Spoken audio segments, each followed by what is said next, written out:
Scott Frost out at Nebraska. We'll talk about this and more on episode 5 of Fast Intentions.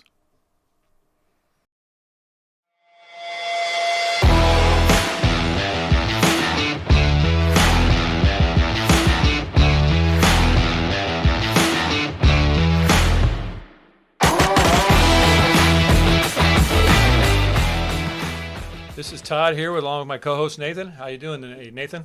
Not too bad, buddy. How about you? Yeah, I'm doing all right. I wanted to get your opinion to start the show off about the death of the Queen. The death of the Queen? Yes. I don't know. I don't have much of an opinion on it. Yeah. I saw all the memes on Twitter. You see all the Queen memes on the internet? Yeah, I saw quite a few. Yeah. I heard there was a bunch with her and Paddington Bear and stuff like that. So. Oh, I saw her up in heaven with Harambe. Oh. And stuff like that. So, I mean, a lot of people, because, like, I don't know. I'm not too knowledgeable about all this stuff, but, you know, like colonialism and stuff like that, people are, like, complaining about that still. Yeah. Do you follow much of the royal stuff when it takes place, like on TV and stuff? No, I don't. I don't know much of any of that. Yeah, I don't know a lot of the pomp and circumstances, of the royalty over there, but if there's a big wedding or unfortunately like this time around there's a big funeral, that gets a lot of coverage, and I tend to watch that stuff. So what was your opinion on the Queen's passing?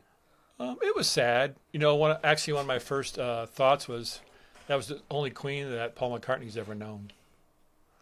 Yeah. And I don't know why I randomly thought of a Beatle, but I just thought, she was, she reigned for 70 years. I know. She's 96 when she passed, so. Well, her son's 70-something finally getting the throne? Yeah. So, I mean, you got to wait a long time. Yeah. Jeez, Mom. God. Prince William won't have to wait as long. Yeah, that's true.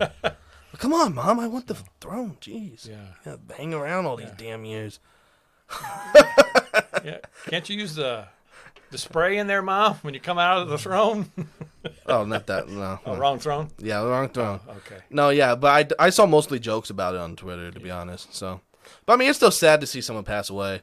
But like, if people are like upset about like history and stuff like that, obviously like white colonialism, people may not be, obviously wouldn't be fond of that. So I'm not going to tell people not to be happy or sad. Well, to be honestly, I haven't seen much negativity towards her. The only thing I've really seen is like one of these diamonds that's in her crown supposedly belongs to another country, and they want it back now that she's deceased. I did see that too. People complain about that. So, but whether or not that actually happens, I have no idea. I'm guessing probably not. But so I'll just say I'm sad that she passed away. Obviously, yeah, she was pretty beloved. Yeah, but like, if I'm not going to tell people how to feel a certain way. Yeah, and I didn't think about it, but I guess they ruled over like 13 countries and territories. I always just thought of, Great Britain, and, but apparently they have a little bit wider swath of influence. See, brother, I'm American. I only know about America. Yeah. Only about America. We speak American. We drink beer. Shoot raccoons. You don't do any of that, so. Yeah, baby. All right. Well. Trump 2020. Sorry. That's all right. Well, the news came down last Sunday, probably about 12:30. A press release was put out by the university. Trev Alberts had decided to go in a different direction and relieve Scott Frost of his duties. Your initial reactions when you saw it and heard the news? Wasn't surprised. Well, actually, I don't want to say that because after the loss, I'm like, okay, it's probably going to happen. But the big thing was, which we'll talk about, is the buyout. Yes. That's the big situation. So he gets $15 million for getting fired now, as opposed to if they waited till October 1st after the bye week, he would only get $7.5. He would get half. So yeah, 7.5. So that was kind of the surprising thing. Like, but honestly, didn't Trev say something about wanting to honor his contract or give him all his money? But if you let him dangle in the wind, let's say everybody pretty much knew you were going to fire him, but yes, you just held on to him for three more weeks to save money. That sets a bad precedent. See, I think it doesn't look good. It says a bad look to the team. Yes, because like if just leadership's bad and you want the team to succeed, you get rid of him right away. Yeah. As opposed to saying, oh, well, we just care about that extra $7.5 million. Who cares if you guys got to suck it up for another 3 weeks? So I agree with that notion. And plus, to be honest, you know how much money the football program generates and makes and funded? Well, they support a lot of the other sports at the university. So. Exactly. So, I mean, that obviously you don't want to waste $7.5 million, but it's not going to affect Nebraska that much just to give him his money. And plus, we're probably still paying Riley and we're still paying Pelini, probably. I have no idea, but they'll probably still make him money. I see Pelini brought up all the time now. It's still, well, he averages 9 wins a season. But you can't have that guy as the face of your program. It's a bad look. Just his anger and the way he goes off. And you can't have that guy as the face of your program. I don't care what his record is. Well, he was a dick, but I still thought he was a good coach. He was a good defensive coach. Well, he was defensive coordinator at LSU too, wasn't Yes. he? Later. Well, they got shellacked and he got fired. So. Yeah. Well, but still, I like Pelini. I didn't know. But, it's more not the Pelini thing. It's more like, well, we want to compete for national championships. And so you take Pelini's offense, switch to Mike Riley, who runs a completely different system, and then you switch back to Frost, and then everyone's just kind of pissed that it's not magically better. Like, what do you expect when you're bringing in coaches and new systems and philosophies? Well, Frost was the golden boy. He was the hot candidate at the time when he was up. Oh. In Florida, the Florida Gators actually thought they would have they a were going chance. to get him. Uh-huh. So, but recently relieved AD Bill Moose was interviewed, and he said what Scott Frost's idea is to blend the Huskers' hard-nosed toughness attitude with the finesse of the Oregon offense. But do you know the old saying, "Iron sharpens iron"? Yeah. Well, when your defense is constantly practicing against a finesse offense, you don't become tougher. That doesn't work. To become tougher, you got to butt heads with the tough offense. Like a running and pound the rock at you kind of offense against the defense that you're trying to toughen up. If it's just a finesse offense and your guys are running around trying to chase them, I don't know how that's supposed to toughen you up. Well, it sounds good in theory, but in practice, it's just not practical. Well, but what about like the tackling drills too, where they don't tackle? Wasn't that a big thing?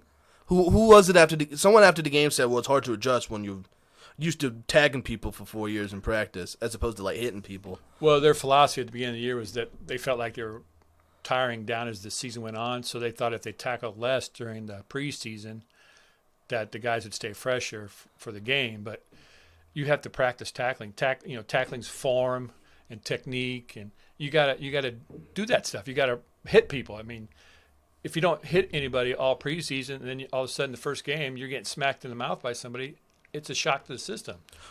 And you're not ready for it. You need to adjust. Was that Nelson who said that? I saw a tweet about that quote, but I'm not sure. There's been a lot of news actually this last week and so it's hard to keep up with everything that's coming out right now. Well, even then, I feel like that's dumb because I feel like Nebraska usually gets tougher as the season went on. Last year, I don't want to bring up that stupid one.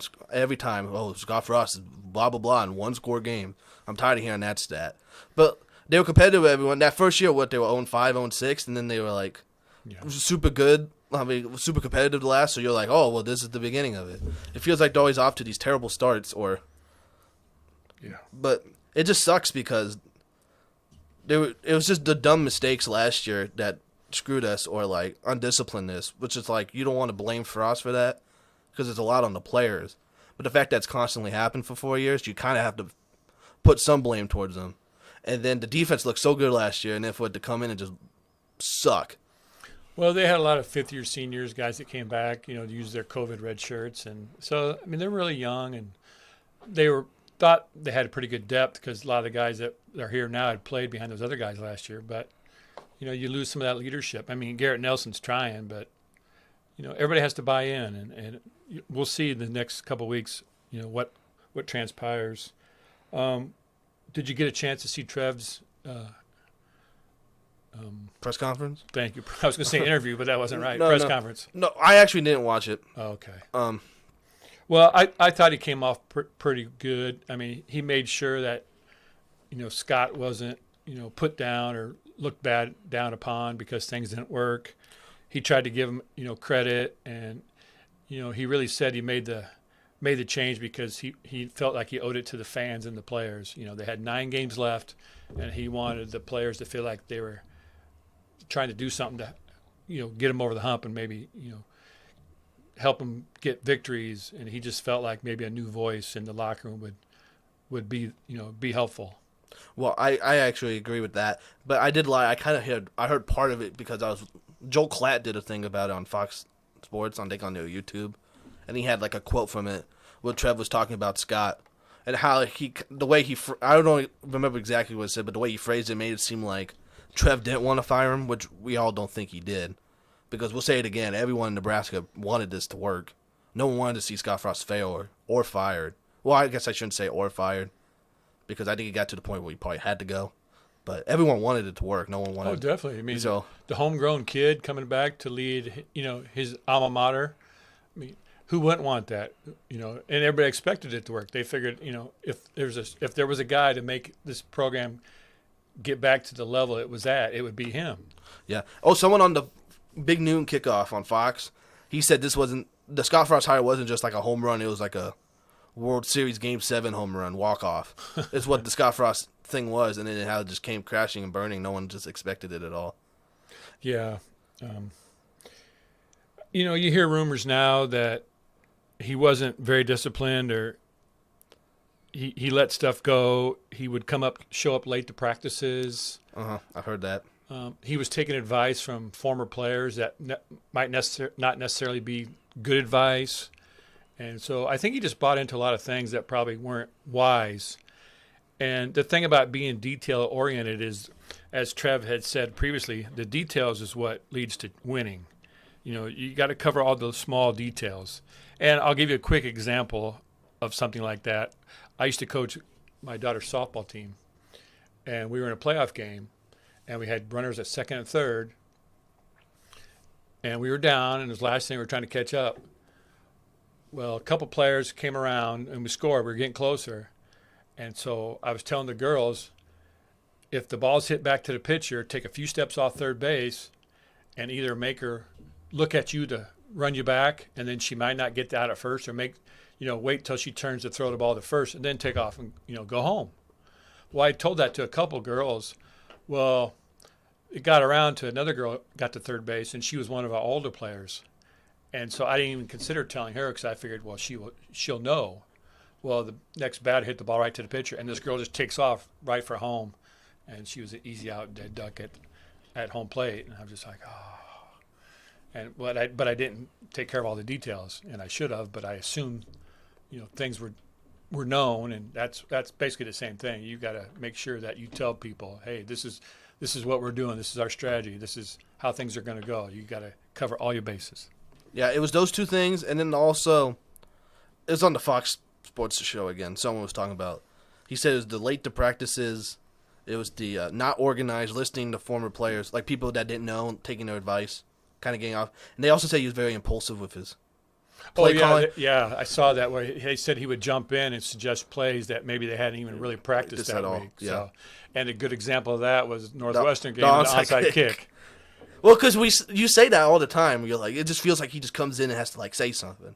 Because wasn't the whole point this year? He wasn't going to make play calls. He was going to let his coordinators do his thing. And if he's doing that, you got to put his little mark on it.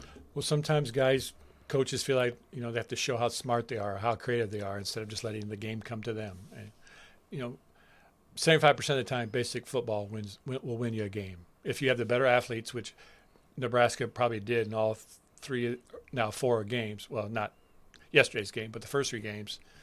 Basic, simple football, they probably should have won those games. Oh, yeah, not yesterday. So, and do you want to talk about the consequences of yesterday's game, too? Eric Chenander getting fired, defensive coordinator? Yeah, that news just broke where Trev, when he named Mickey interim coach, he said he had the power to do whatever he wanted. And then today we just saw a little while ago that Mickey decided to make a change at the defensive coordinator and relieved Eric Chenander of his duties and named Bill Bush as new defensive coordinator, which is a pretty good step up for Bill Bush because he was just a special teams coordinator.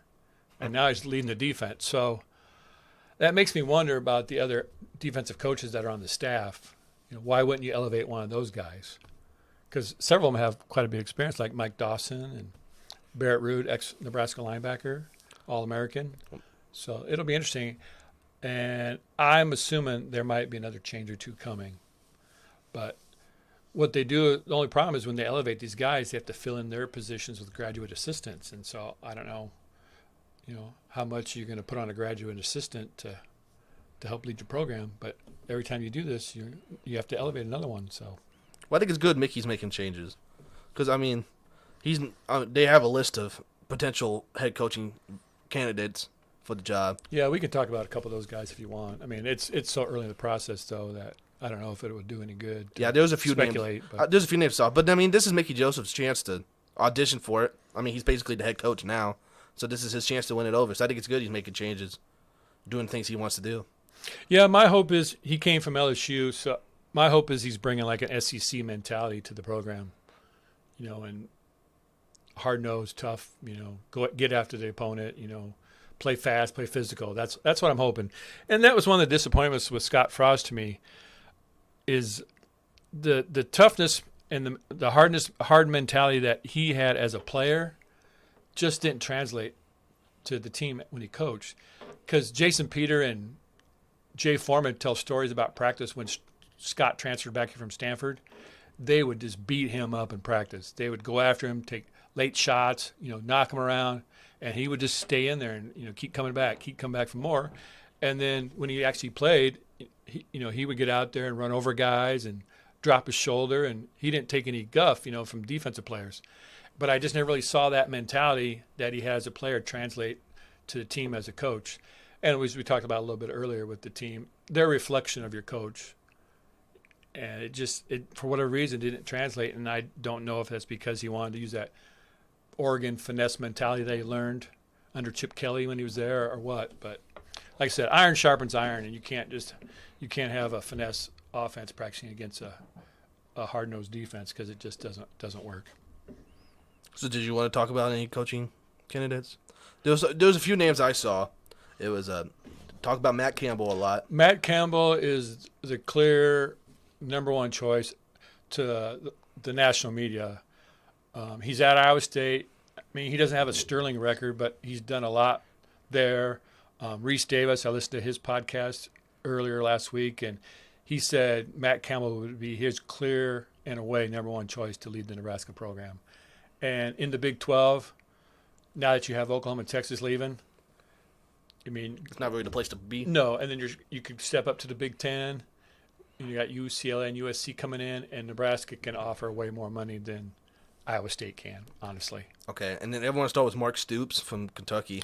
Yeah, I don't really see that. He's building something good down there in Kentucky, and like I said, that's SEC football, and he's got a winning program now, and he's recruiting well. I don't see him coming. I don't think that's legitimate. That's what Herb Street said. He goes, "Why would you want to leave that? What you're building? It's all going good just to go to." I mean, no offense to Nebraska, but I mean the place you don't really want to be the last 8 years. And then you hear a lot about Lance Leipold down at Kansas. Mm-hmm. He won several national titles when he was at Wisconsin Whitewater, and then he came to Buffalo and turned Buffalo into a winning program, and now he's got a chance at Kansas, and they're undefeated so far. I think they're 3-0, so doing well. The only drawback I've seen on him is I think he's like in his mid-50s, maybe early to mid-50s, but to me that's not that old. I mean, your offensive coordinator, Mark Whipple's in his 60s. Yeah. So, but that's just a few candidates. What's your opinion on the head coach having some kind of Nebraska tie? Is that important to you, or no? Do they have to have Nebraska ties? No, I don't think so. I don't think that matters. But like you said, making someone like a Mark Stoops want to leave. Well, even Matt Campbell's got himself in like a good. I mean, he's pretty much safe at Iowa State. He's bringing them back to at least a decent football program from what they were. And they just had a big win over Iowa last week. So I mean, I think it's just harder to entice someone to want to leave like a good position to come, because obviously Nebraska, one of the most dominant colleges in football, they have all that history. But how much does like a young coach or someone care about that history or want to do it? I mean, a former player would want to, like Mickey Joseph. He would want, obviously, to bring back. Scott Frost would want to bring back the college he played for because he cares about it so much. So I think it's just that you don't necessarily have to have the ties, but I think it makes it more enticing for them to want to actually coach the team, as opposed because right now Nebraska's a mess. So I agree. I don't think the next coach has to have Nebraska ties. If he does, that's bonus. It's frosting on the cake. Boom. But thank you. But Matt Campbell from the Midwest, he knows the lay of the land, the mentality. I think he's got the basic underlying, qualifications for a coach that Nebraska would want. And as Scott said, he wants somebody who's a grinder, doesn't have any hobbies, because you don't have time for hobbies when you're the coach. Nebraska's fallen on hard times, but Nebraska still is a name. Yes. And it probably needs to be rebuilt from the ground up. But if you're the coach that brings Nebraska back to prominence, That's a good reward. That's pretty good resume. You Yes. know, so. And then That's also kind of the draw to what I said, because you don't want to go to Nebraska, but if you bring it back, you're kind of like, oh man, you brought the golden child back to prominence, and then everyone's gonna love you for it. And then you have a possibility of maybe coach at a blue blood. Yeah. You know, so. And Unfortunately, I don't consider Nebraska a blue blood anymore. okay. I also saw Matt Rule from the Panthers as possibility in case that doesn't work out. Ex-Baylor coach, yes. And then I don't even want to talk about the other one. All the stupid rumors about Urban Meyer. But Yeah, I've seen that. I don't really think Urban's a legitimate candidate. There's rumors that Nebraska talked to him, but as Trev said in his press conference, you're going to hear names, but that doesn't necessarily mean I'm offering him the job. I might be consulting with them to see what they think about the Nebraska job and maybe people that we should possibly pursue. And I would get that. You know, if Urban Meyer's in your neighborhood, why wouldn't Trev go talk to him? yeah. I mean, it just makes sense. I mean, Yeah, but I'm just not a big fan of him. I mean, controversy kind of everywhere he goes. And the whole Jacksonville thing. I mean, I get that as the pros is a different thing, but that's just it. Yeah. It'll be interesting to see what comes the next couple of days, what the actual reason for Eric Chenander being relieved of duties was. Maybe him and Mickey had a difference in opinion on the way things could go. It'll be interesting to see. Did you want to talk about the Oklahoma game, or do you still? Well, I haven't watched it. I worked at noon, and the game was at 11, so I saw the first defensive stop and then the drive with the nice pass to Palmer from Thompson. And I go, oh, man. Because you knew they were fired up. Mickey Joseph coming out, throwing his hands up in the air. And then they were saying, pregame, they were showing him going around, like, talking to players, hyping them up, and everyone was cheering every time he come up on the jumbo board because they were excited for him. Yeah. So I think he brought the energy, and they all seemed, like, confident. But then, you know, stuff happened. I saw that big 68-yard scramble for a touchdown, and then I didn't really get to see anything else after that. Yeah, that was disappointing because that quarterback's really not that fast, or he doesn't look that fast. But it's the same problems they've been having, little issues. And Mickey talked about all week, they're not in their right gap. They're not tackling well. They started off tackling pretty well, and I was pretty excited. So, because they had a couple guys out in space that made good tackles. And I thought, agree. okay, maybe this helped. But as the game progressed, little mistakes here and there, cost you some big plays, and that stuff just builds up, and then you get that here we go again mentality. And then for whatever reason, Casey Thompson just lost it. I mean, he was underthrowing guys, he was throwing behind guys. The offense wasn't on track. I thought they were actually running the ball pretty good on the edges outside the tackle. I mean, they weren't going to the boundary, but they were running off the tackles and stuff. And especially with Teddy Prohaska being out there starting left tackle, I was pretty impressed with that. Right tackle Bruce Benhart totally lost. I know one play he gave up an easy sack, but it turns out that the guard stepped on his foot when he was backpedaling, and so he lost his balance, and that's why the guy got around him. But yeah, I saw a lot of tweets about him. Oklahoma ran a lot of stunts and what have you. And Venables, he's pretty creative defensive mind. He worked with Bo Pelini down there in Oklahoma for a year. So you knew they were going to come out and change up offenses because Casey played them last year when he was at Texas. So yeah. The offensive line just was really disappointing. Didn't give them much of a chance. And then things just snowballed.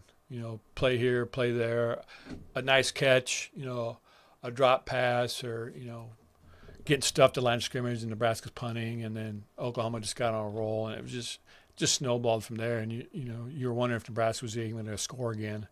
They got a cheap touchdown late, but yeah, it's disappointing. I mean, because that's a big rivalry game that you wait to see, and then for it to just be that bad was hard to watch. Well, I was telling people at work I was happy. I go, good thing we went last year to Oklahoma as opposed to staying here and watching that.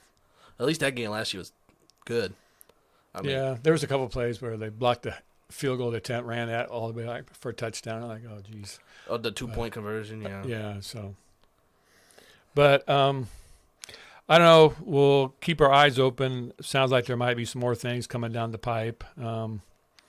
Rumors continue to swirl. We'll hear names. There's the coach at Coastal Carolina. I've seen his name come up a couple times. I don't remember what his name is. But he has ties because Joe Mowgli is down there, and he ran a couple programs up here in Nebraska or in Omaha. I can't remember exactly which ones they were. I mean, we could Google it, but we digress. We digress. Oh, and my new favorite thing now is to see Northwestern losing all these shitty teams. Yeah. Who they lose to, like Southern Illinois? A directional school. Yeah, so it's just like, yeah. You're like, well, maybe Northwestern, maybe they just kind of good this year. No, they suck. Yeah, we suck for losing to them. We look worse and worse. Yeah. Yeah, Scott Frost, 4 years, 3 games, 16-31 was his record.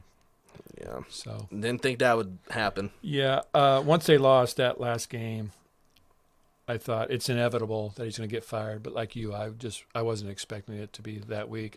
A guy in the radio said it should probably happen this week. I don't think it will, but it could probably happen this week. It was tomorrow. And then like 4 hours later, I saw the press release. So. Oh yeah, like I said, it was like he's going to get fired, but because I was going to say if it wasn't the buyout thing, he would get fired tomorrow. But then he ended up actually getting fired. So I mean, it didn't shock me when I saw the news. I was at work and I go, uh-oh. Yeah, and it's just weird. He never seemed to take accountability for anything. He just kind of said, well, the coaches are on the same page, the players. He just wouldn't take it on himself. And then you heard Mickey yesterday after the game. Oh, that was on me. It's all on me, not the players, not the other coaches. That was all my fault. I didn't get him ready. So, but, you're trying to change the culture of the program or turn the tide a little bit. Well, you have a game on Saturday against number 6 rated team in the country. It's hard to do something in 3 or 4 days of practice, but now they have a bye week. They can get some changes in. They'll have time to work on them. The schematic changes, maybe formational changes. And what I also heard that I liked was they're going to see what they have as far as players. Are some players just playing because of who they are? Are there players better who are on the bench, but they're not playing because you have big names, that transferred in, or maybe they're making NIL money or whatever, So I'm excited that Mickey's going to evaluate the team and the talent level at certain positions and see who deserves to actually play and who doesn't. And maybe if there's somebody who's on the bench that's better than a starter who's playing more, get them in there and give them a shot. Why not? Because no offense to the guys, I know they're probably giving all out effort and working hard, but if you're not producing, you need to give somebody else a chance. And why not? You're 1-3 and could very well be 0-4. So why not give some other guys a shot? I agree. I like everything I'm hearing from Mickey. I think he's saying all the right things, doing all the right things. So, well, like I said, I think it's the SEC mentality. He's trying to bring a little bit that toughness to Nebraska, and so far, he's doing the right thing. Trev's doing the right thing. So I'm optimistic. When they get a new coach, it'll start from scratch and build it all up again, which is tough every 5 years starting all over. But, I think Trev will hire the right coach. I really have faith in him that he'll do the right thing and pick the right person. Now, the right person has to want the job too. I mean, it was say Matt Campbell's your guy, and he says, well, no, I'm going to stay at Iowa State. Well, here's a little bit more money. No, I'm going to stay at Iowa State. How about a little bit more? No. Well, then maybe you move on to somebody. So, I mean, we just saw a little article today that TCU coach Gary Patterson said he was going to accept the Nebraska job, and then the AD said Tom Osborne wanted to give the job to Pelini. So we'll see what other kind of stories like that come out and where this all progresses. But like I said, I'm sure we'll do several more podcasts before this is all over. And I don't expect anything to happen as far as a coach till December. Yep. So we just want Nebraska to be competitive again. Yeah, I just maybe make a bowl game. That'd be nice. Yeah, we haven't had one of those in a while. See them come down to having a chance to win a game in the fourth quarter. So, and we've had a lot of chances to win games in the fourth quarter with Scott Frost. The thing is, we didn't win any of them. Well, that one score game, stats kind of skewed because if Nebraska's losing by 14 and they get a late touchdown at the end of the game, well, they only lost by one score. Well, technically, yeah, but they really wasn't the way that game went. So. But like games like Michigan State last year or Iowa last year or I can't think of it. Michigan, yeah. Martinez fumbled, yeah. Yeah. So, and I know I railed on Adrian Martinez yesterday. Well, they got upset yesterday, so maybe that talk will quiet down a little bit. What happened yesterday? They lost to Tulane, I think it was. Oh. 14-10 or something like that. I thought you meant he was upset. No. Kansas State was upset. Oh, well, yeah. So. And Oregon actually won. I saw that. So BYU. I had to just randomly bring that up. Over BYU, yeah. Yeah.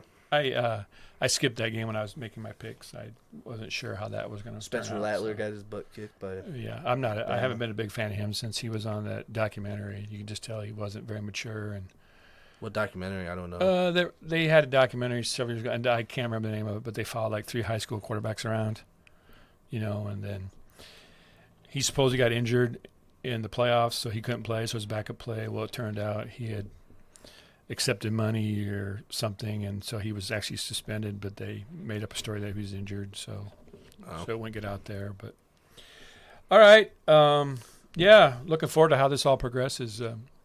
What do you got on your docket, Nathan? What do you want to talk about next? Okay, so do we have anything more on college, or are we was that the college talk of the day? Because otherwise, I think we'll move to the pros. I'm trying to think back to yesterday. Lot of blowouts, a lot of mismatches. Ohio State rolled big. Michigan rolled big. Iowa won at like 2 a.m. Yeah, their game kept getting delayed and getting delayed and getting delayed. Ended up winning 27-0. Yeah, it'll be interesting. Now, conference play starts this week, so things will shake out a little bit more now. We'll see where things come out. So Yeah, unfortunately, that's the bad part about college football. Sometimes the first few weeks are a little. Yeah. You like to see good teams play, but unfortunately, like in Nebraska's case, they want home games. The more home games they get, the better. But you pay somebody $1.3 million to come in and beat you. That's not a good plan. All right, so we'll go to the NFL. All right. Well, I kind of wanted to do overreactions and underreactions. Like, there's a few articles I found that had some good ones we could have talked about. But week 2 is kind of going on right now, and I feel like some of them are already kind of, I don't want to, what I want to say, kind of proved it wrong already. Like, some of them's like, well, Saquon Barkley's back to being a top 5 running back in the NFL. Well, then they just showed in the first half he had like 5 carries for 3 yards. So, I mean, obviously, we can't say, oh, yeah, he's back to being a top 5 running back. So, Well, Saquon Barkley should probably have more than 5 carries in a half, too. that is true as well. And so, I don't know. I kind of just want to talk about a few teams, maybe, perhaps. Sure. So, the first thing I actually want to talk about, though, is not a team, but Nathaniel Hackett for the Broncos. There was a big controversy about him on Monday night when they let the clock run down on 4th down, and they elected to kick a 67-yard field goal? 64. 64-yard field goal, as opposed to letting Russell Wilson, who you just traded for, just get 5 yards to keep that drive going. His kicker does have the leg to make it. That is true, but does that... So, what would you have done in that situation? I think it was obvious I would have. Well, it was 4th and 5. So, the way the game was playing out, the Broncos were getting a lot of pressure on him, and he was having to scramble and, make off-balance throws and what have you. I mean, if you have a for sure play that you think this is going to definitely get us 5 yards, then to go for it. But I didn't really decree the decision that much. I mean, like I said, the kicker had plenty of leg. I mean, he would have made it easy if it had been straight. Yeah. But it just comes down to the time management. And like I said, we talked about it a little bit earlier, basic football. They just didn't coach basic football, fundamental football. I agree. I think he got too much crap for it. I mean, I obviously would have went for it on 4th down, I think, especially when you have like a guy like Russell Wilson, who you just traded for to hopefully help elevate you to playoff. I mean, they probably have, I don't know about this year, but they probably have Super Bowl aspirations in the next few years. So it would make sense to go with him. But, I mean, Hackett stuck to his guns. It's not like he's a bad coach or anything. Coming out of Green Bay, he gets a lot of praise from like Aaron Rodgers and other guys. So he's a good football mind. He'll be fine. And then I think it's good he sticks to his guns. You don't want to listen to what other people are telling you to do. If you have a kicker who definitely has a leg for it, I mean, it seems like he has confidence. McMahon or not? Was it McManus? McManus. Yep. So, well, Nick, since I mentioned Green Bay, we'll transition to them. Okay. Losing the first week to Minnesota. A lot of offensive issues. It looked like a lot of Aaron Rodgers, Carson yelling, throwing things. It seemed like on the sidelines. Receivers dropping balls. Not on the same page. So we kind of wanted to get into overreaction or underreaction. Is the Devontae Adams move more serious than initially thought for the back-to-back MVP? I'll say no. I think that's an overreaction, and partly because Allen Lazard didn't play, and he's kind of their one veteran, senior leader at the receiver. And I have faith in Aaron Rodgers that, he'll come out, they'll get things ironed out in practice. Maybe they need to cut back on the number of receivers they're playing. Maybe play Watson, play Lazard, play Sammy Watkins, Randall Cobb, most of your snaps. Dobbs. Guys that you can count on, where they're going to be, and then sprinkle in your rookies or whatever and see who steps up and, performs. I totally expect the Green Bay to beat Chicago tonight as we record this on Sunday afternoon. Yeah, 5 o'clock, so a couple hours. It should be a good game, and I think if Green Bay can control Fields and keep him in the pocket, they shouldn't have to score much. I think if Green Bay can put up 20 points, they should win tonight. Oh, yeah. Being a Packer fan, I'm not too concerned. I mean, they always seem to struggle first week of the year, whether putting up 10 points against the Bears and winning, or getting your butt kicked by the Saints, or getting your butt kicked by the Vikings. They always, for some reason, don't seem to like week one. But I think the thing is for them, they were missing Lazard and 2 offensive linemen, too. The 2 best offensive linemen, Bakhtiari and Jenkins. But they need to get, I think Aaron Jones only had, I don't even know if he had 10 touches at all. Or Dylan, they need to get those guys more involved, too. Well, that's part of like we talked about in our fantasy football preview where we expect Jones to be out there more as a receiving threat with Dylan in the backfield. Well, even Dylan's a good receiving threat, too. Mm-hmm. They just need to get those guys more. What they did for a little bit, they were throwing them, they were moving the ball downfield, but then they just stopped. And then the protection wasn't good. But you got to give Minnesota credit. They got Harrison Smith in the back. They got Kendricks, Zadarius Smith, and Danielle Hunter. So, I mean, they're a good team. I didn't pick them to make the playoffs, and then I picked Arizona, and they look like shit. So, I think the Packers will flourish. I think they'll be fine. I think it'll take. Yeah, I get what you're doing. I was trying to ignore it. Yeah. But I think it'll take them a few weeks to gel with the new receivers. And then Christian Watson got. I just threw my pen. Sorry, Christian Watson got a lot of crap for dropping that ball, but I mean it's a touchdown. But he'll come back, I think. So then, from one side to the other, the Chiefs, on the other hand, look really good against Arizona. They said, we don't need no Tyreek Hill. We got everybody else throwing up 44 points, I believe, to the Cardinals. Is this the overreaction that they don't even need Tyreek Hill and they're good just the way they are? Or do you think that's going to be missed? I don't think it's an overreaction. Actually, with the Chiefs, you knew Tyreek Hill and Kelsey. If you had a linebacker you thought could cover Kelsey, then you bracket coverage Tyreek Hill and hope he, keep him in front of you. Don't let him burn you and get deep. Well, he's gone. Very dynamic player as Baltimore saw today, as Miami came roaring back and upset the Ravens. The problem is you have several receivers now, and like I said, they're not as good as Tyreek Hill, but they're all pretty decent. And so it makes it hard to pick out one guy to take away. So when you have more options to throw to, you get more one-on-one coverage and maybe zone coverage. And it just opens way more stuff up to Patrick Mahomes. And then if you do run the zone, you can run Kelsey up the seam, crossing routes. It just opens everything up more. So I don't think it's overreaction, and it's no light on Tyreek Hill that, he's not a good player. Just when you have more options to go to, it makes you harder to defend, in my opinion. I agree. Okay, going on to the Cowboys. Dak Prescott broke his finger. Yes. Fractured his finger. Yeah, he was on a follow through on a pass. He hit a guy's hands. I fell asleep during the Sunday night game. Well, I've seen that before. Like Big Ben, he's broken finger on helmets, and I'm actually surprised this injury doesn't happen more with the pass rushes and and you're trying to throw the ball. I'm surprised more guys don't crack their hands on helmets. Isn't that how Russell Wilson broke his finger last year too? Possibly. On a helmet. Possibly. So, is the Cowboys season done? I guess is my question. Having to do Cooper Rush for 6 weeks, and the offense wasn't doing much of nothing anyways. Well, in my opinion, Cooper Rush is a decent enough backup. He can get you through a couple weeks. And they didn't put Dak on IR. And the reason I saw was because they don't believe they put a pin in there. And they just, went in there. And Stephania Bell on ESPN was saying that it's all about flexibility. And if you don't have the pin in there, that allows more flexibility in your hand. And that's what keeps keeps the healing process going because your hand's moving, so it's not stagnant where infection can set in. So if you have more flexibility, then you can heal faster. So I think they might expect him back in 3 weeks. Be out 2 games and be back for the third week. That'd be nice for my fantasy team. Yeah, if you go on, everybody's concerned about that. Yep. Because if you go on IR, you're out for 4 games for sure. They have a decent offensive line. It just depends on who they play. If they can come out and run the ball a little bit. And, hit CeeDee Lamb and Dalton Schultz and Yep. involve Pollard and Ezekiel. I mean, use the whole team, use everybody, kind of like we just talked about with the Chiefs. I think they can survive.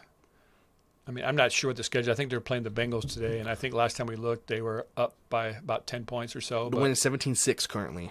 Well, about 11 points. So, Yep, that's pretty good. yeah, we'll see going forward. But Cooper Rush did perform pretty well last year when he stepped in for Dak. So Yeah. I think that game they were making a big deal about Amari Cooper not being there, and who's this receiver going to step up? Gallup's out, CeeDee Lamb's there, but they don't have anyone else. So I think people are very worried about that passing attack. And then with Dak being gone, because he can rack up the yards and he makes that passing game go. So I think losing him, I think a lot of people he's are got mobility overreacting. where he can keep plays alive and find guys as he scrambles, guys run with him and stuff. And so, yeah, definitely. Okay, so I think I'm concerned about the division because I think the Eagles are really good, but I'm not too worried about the Cowboys' chances are completely gone. No, I mean, Giants are 2-0, which nobody would have guessed that probably. But The Jets had a big comeback against the Browns today. yeah, which was exciting Yeah, for all the Jet fans out there. Jaguars won. Colts look like crap. It's the early part of the season where everything's kind of haywire right now. Well, injuries. Colts were missing a couple of their starting receivers, and so they had a kid that was making his first ever NFL start, and another kid was making his second career NFL start. And when that's what you're facing, Jaguars are going to come out and say, "Well, we're going to stop Jonathan Taylor." Bottle him up, and then you're relying on these young kids to try to beat press coverage. And from what I could tell, they didn't do a very good job. All right, Favre, I got 2 more questions for you. All right, son. The Bengals lose their first game to the Pittsburgh Steelers. Yes. I know you're happy about that. Yeah, I didn't get to see much of the game. I was helping my girlfriend move furniture. Exciting.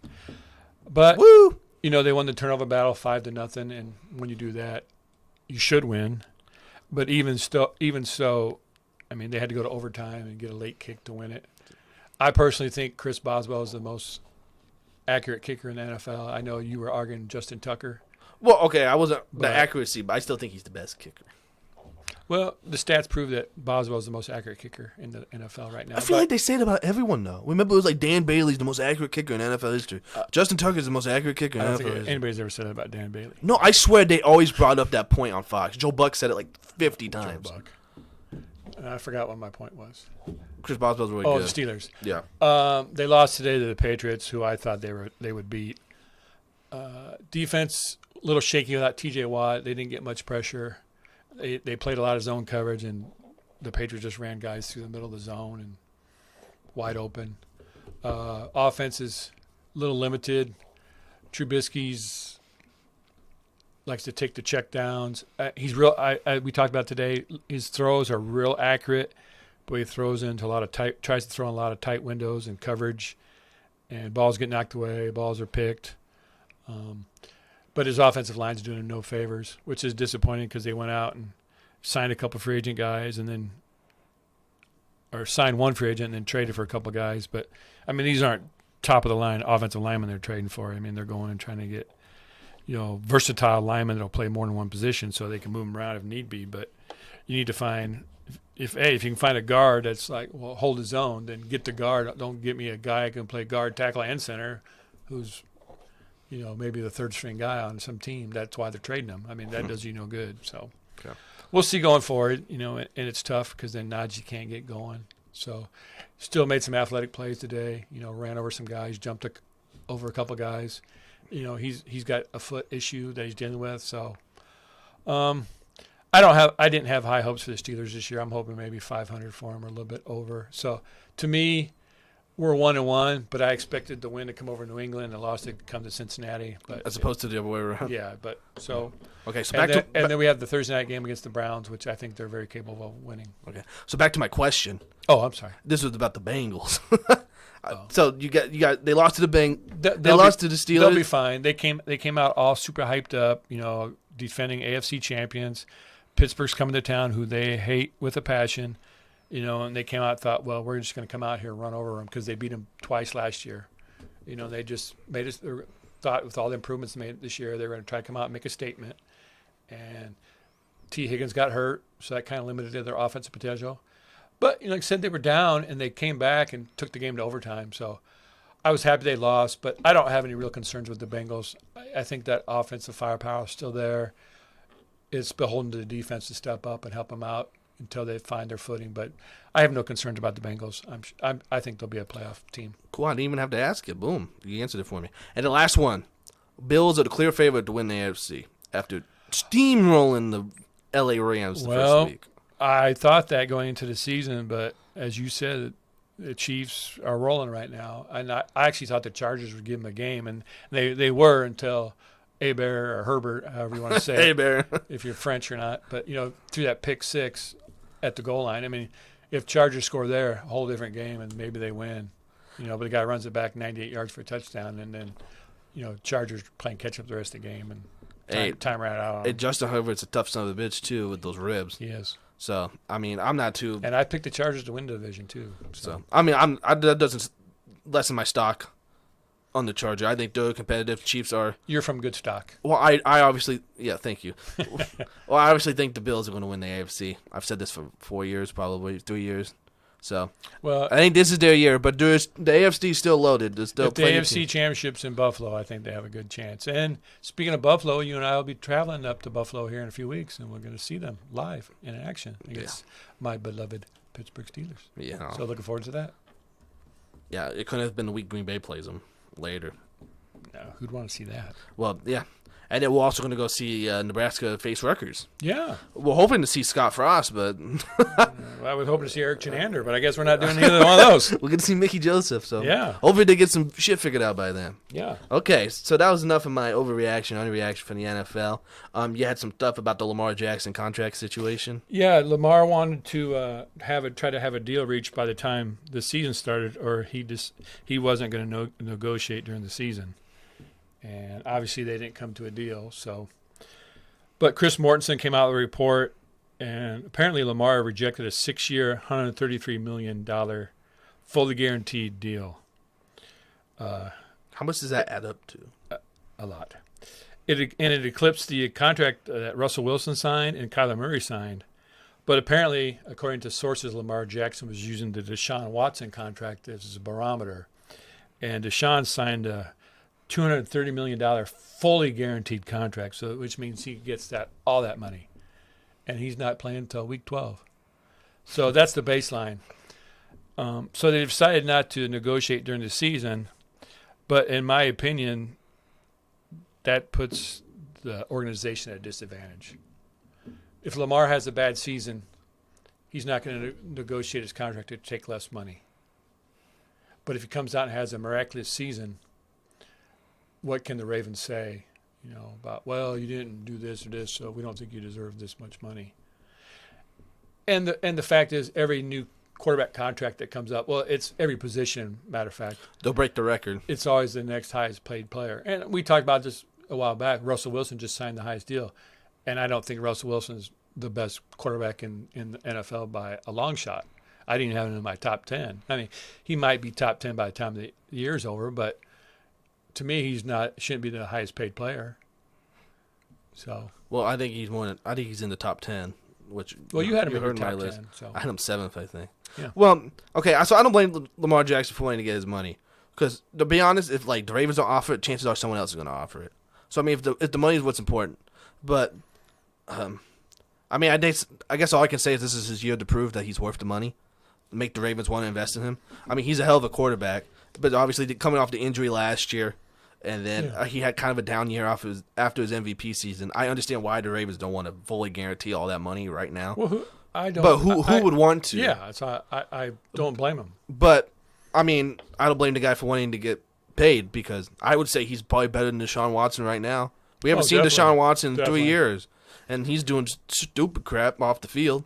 So, but like I said, by waiting, the only one who's really risking anything is the Ravens. I don't think Lamar Jackson is really risking anything. Well, I mean, if he declined that deal and all that money, if he goes out there, gets hurt, or has a terrible year, I mean, I guess they could be like, okay, we'll offer you 4 years, $80 million instead. They weren't going to do that, but no. I'm just saying it puts him more at risk to lose money as opposed. You're not a big NBA fan, but I'll bring it up anyway. Dennis Schroeder for the Lakers, he had that 4-year, $80 million deal he turned down from LA because he didn't want to go there. And then he ended up having a bad year. He signed like a 1-year, $7 million deal with the Celtics.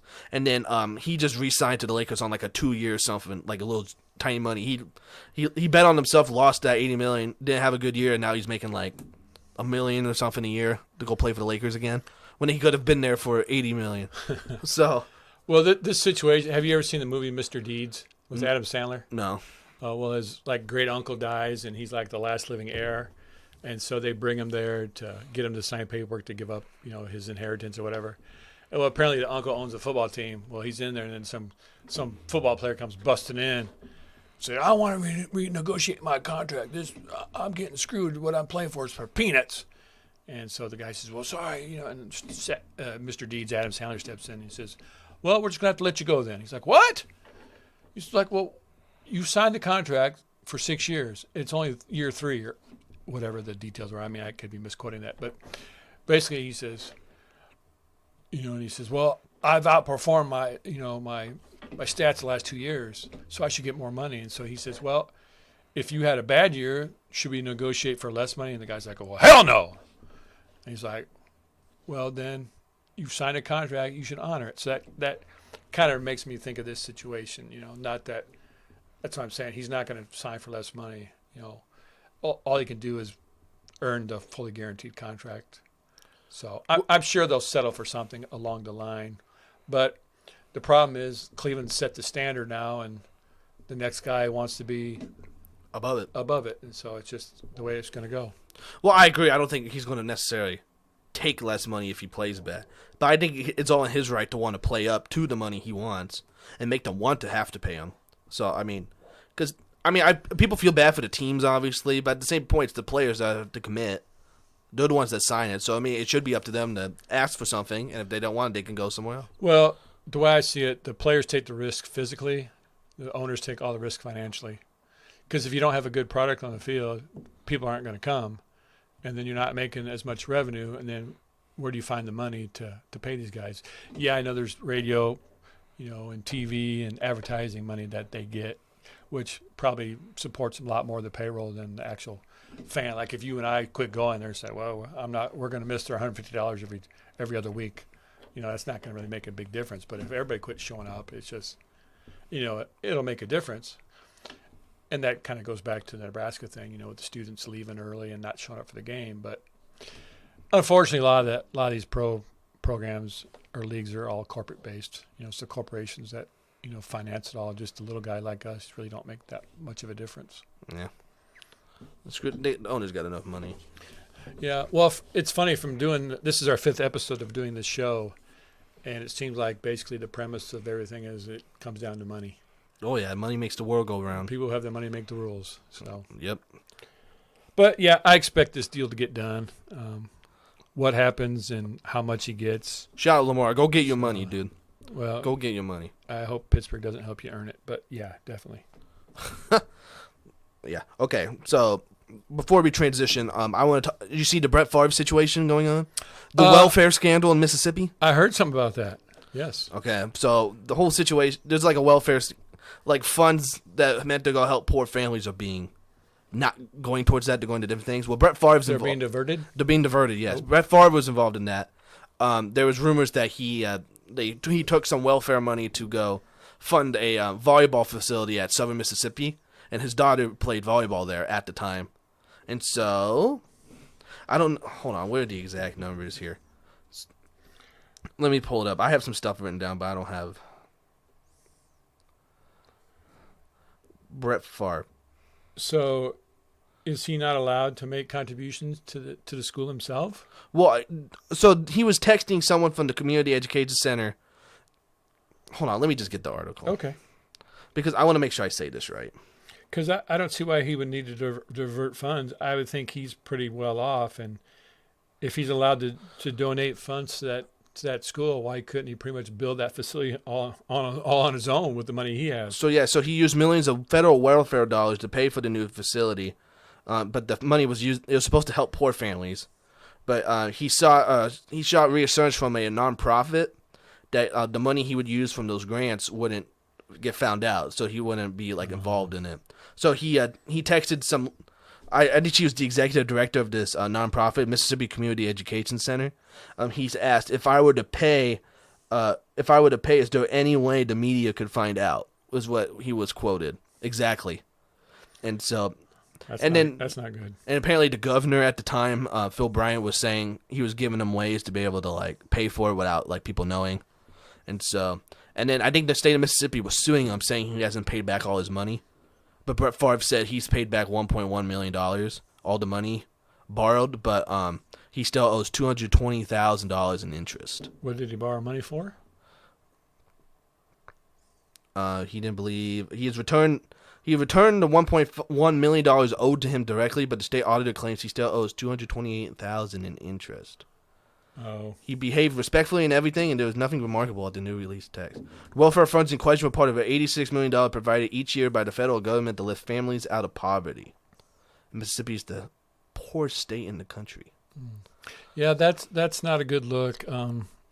It makes me think of those movie stars who went through that scholarship scandal to get their kids those scholarships a couple years ago. I can't think of the star's name. But there was the lady from Desperate Housewives. Her and her husband were. Lori. No, not. Oh no, that was from Full House. That's Lori Loughlin. Yeah, it makes me think of that. But I would assume Brett Favre is financially very well off. I don't know why he would need to do this. Why he would have to borrow welfare funds? Yes, and then the fact that he submitted an email or whatever to somebody to say, "Hey, this won't get found out, would it?" A text, yeah. He knew it was illegal or wrong in the first place when he was doing it, because otherwise you don't send that message, because he's trying to cover his ass before the fact. So yeah, he got the money from welfare and he used it to fund it. I want to make that clear. I didn't make it clear at first. Why is he getting money from welfare though? I don't know. That's the thing. Well, he was taking the welfare money to use it toward, because he wanted that facility, I guess. So he was supposed to pay it back, but they're claiming that he didn't pay back all of it. So he was diverting welfare funds that were meant for poor families and using it to fund that a valuable facility that his daughter was at, which I don't even think she's at Southern Mississippi anymore, because that was in 2017. I believe. Well, that's where he went to school. That's true. Yeah, that's a bad look for Brett. And he said he didn't do anything wrong. Well, of course. Well, of course, that's what everybody says. You know, it's like when they get caught taking PEDs. Well, that was an accident. It was in my pudding, and I didn't know it was in my pudding. You're making fun of Tatis. My pudding was just real chunky. Yeah, that's just not going to go over well. It's just a bad look. And like I said, if he's trying to make sure this doesn't come back on him, it's pretty much admission that he knows it's not right or illegal. I assume it's illegal. I mean, I don't know the law down there, but I'm sure diverting welfare funds isn't something they just overlook.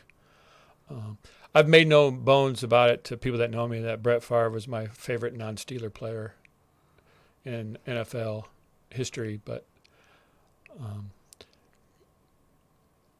I just try to separate the on-field player from the person off the field.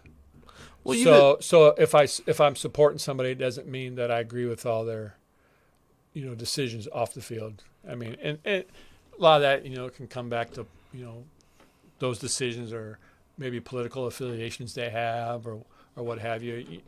There can be a gamut of things, but if I root for the guys because they play for my team, I don't root for guys because of their social activities or what they do outside of the realm of the white lines. Well, I think there's a difference too. Yeah, I like Brett Favre because he was a good football player. That doesn't mean you have to like everything he does outside the field. I mean, it's like I'm not. If I was a Carolina Panthers fan, does that mean I still like Ray Caruth? I mean, he killed people, so I think there is a line or a demarcation there where if you cross it, then I'm not such a fan of you, even if you play for my team. Or even like, I don't know, Kurt Schilling. Yeah. Red Sox player. I guess he's a Nazi sympathizer, which is not a good look, but you can still say he's a good baseball player.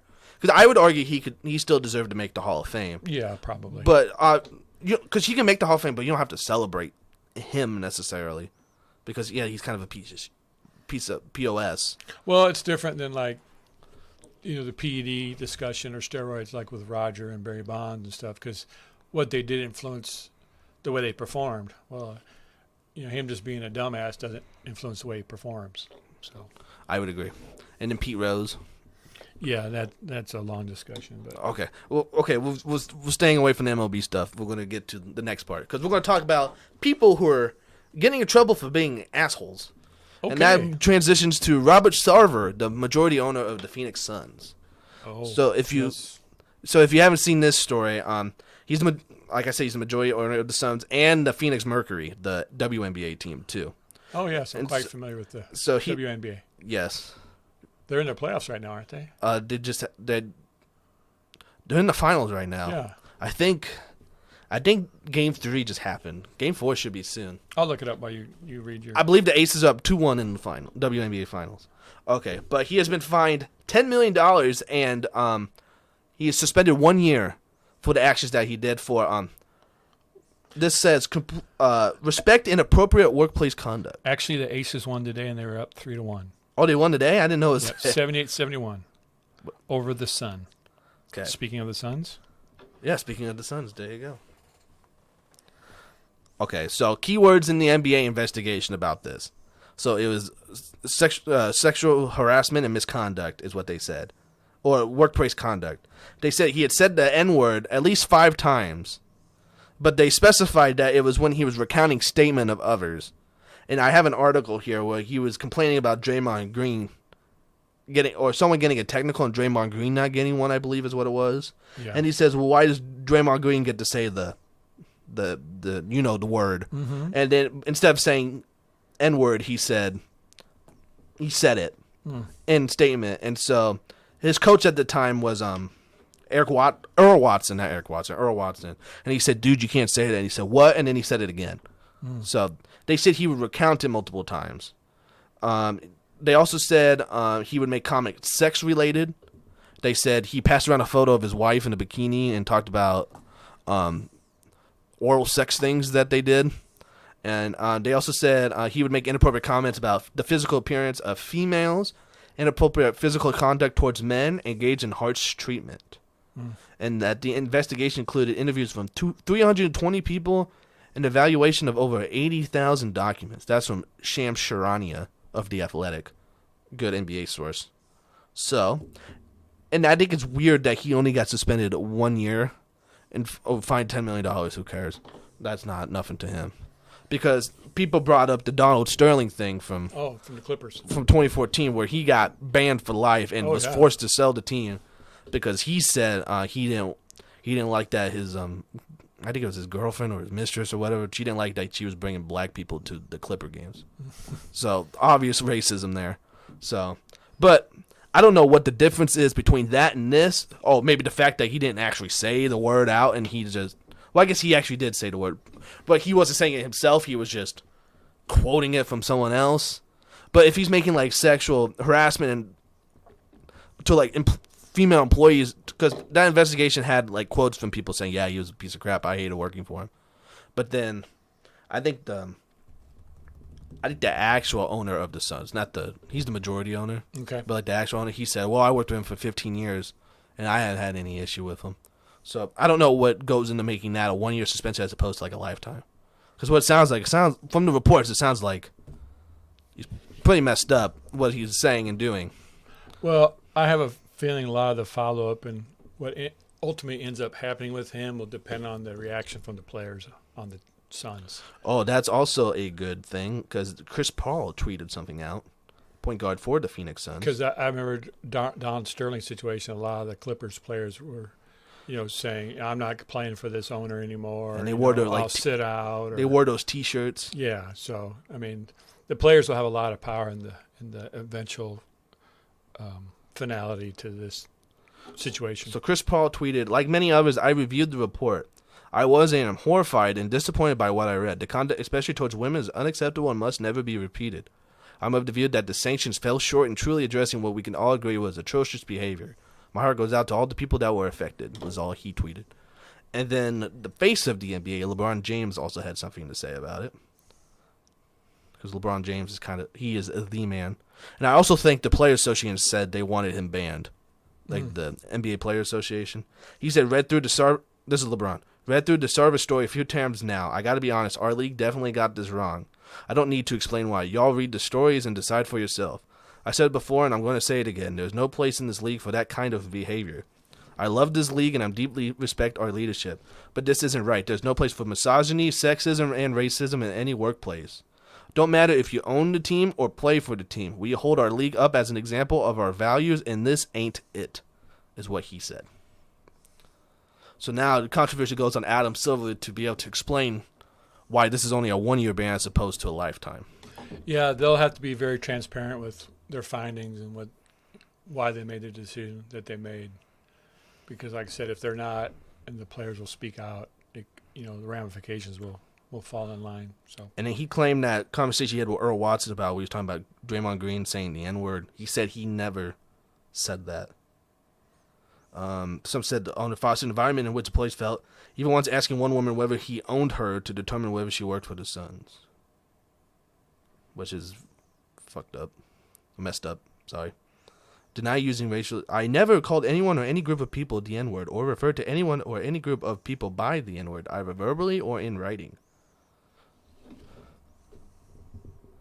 On one occasion, a player used the N-word to describe the importance of having each other's back. I wouldn't say, and then he said, I wouldn't say, and then said the slur, I would say that we're in a foxhole. So he still quoted it. So I guess, I don't know, they feel, because he was just quoting other people. That's not actually him using it. But I don't get why the other racist and misogynistic stuff wouldn't be enough to boot him out of there. I'm sure this is still a developing situation. There's probably more to come down the line. And they said it was as early as 2004 when they were making a pitch for Steve Nash to come sign with the Phoenix Suns. They said people in the meeting, Sarver made a comment they felt was racially insensitive. They could not recall specifics, but he felt he was too loosely using the term black guy. So, who the hell knows? So, not a good look for Robert Sarver or the Phoenix Suns right now. That's a distraction that they don't need on the team. But if all the reports and what they say are true, I think he needs a little bit more than a year punishment for that. Because if you're allowing this workplace to be so toxic and saying all these bad things, you don't deserve the right to own a franchise that's doing that. That's all I would say about the situation. Yeah, like I said, it's I'm sure it's still developing, and we'll see where that goes. Okay. So I think that's all. I didn't have much else for NBA news, so we'll go on to baseball. All right, and I got a question for you. Ooh, let's go. More concern right now for you, the Yankees or the Mets? I'll give you some background information. At the All-Star break, the Yankees were 64-28 and 13 games up. The Mets were 58-35 and 2.5 games up. As of today, the Yankees are now 87-58, only 4.5 games up, which means they've gone 23-30 since the All-Star break. The Mets are now 92-55, and they're only 1 game up, but they've gone 34-20 since the All-Star break. More concern for you, Yankees or the Mets? 100% the Yankees. 100%. The Yankees, they were way ahead of everyone else, and then they just completely had a poop show. I mean, you don't want to say, I don't want to, okay, they played really bad. But at the same time, they were playing so well to start the year. Like, everyone was hitting homers, everyone was doing things. Josh Donaldson was hitting grand slams, it felt like. Matt Carpenter was a beast. It was like everyone was performing too well. That it was really crazy. Nestor Cortez was being good, Garrett Cole was being good. That you just kind of knew they couldn't keep that up, but you didn't think that fall from grace was going to be as hard as it was. They were like losing games left and right. Aaron Boone was slamming the desk in the podium like my guys are good or whatever he said because he's a big loser. Sorry, being a Red Sox fan. But the Mets, people talk about the Mets losing their big lead too, but it's the Atlanta Braves, and the Atlanta Braves have been playing really well the second half of the year. So I think that says more about Atlanta being better than the Mets falling, as opposed to like. I think the Rays and the Blue Jays, even the Orioles, they all have been kind of in that middle ground in that wild card situation. They've been steady throughout the year. And the fact that they were able to catch up to them, I think that's kind of a big issue. But am I 100% worried about the Yankees? No. They've been playing better lately, except they actually may be getting swept by Milwaukee. Yeah, I think actually they're beating Milwaukee right now. So, yeah, I agree with you.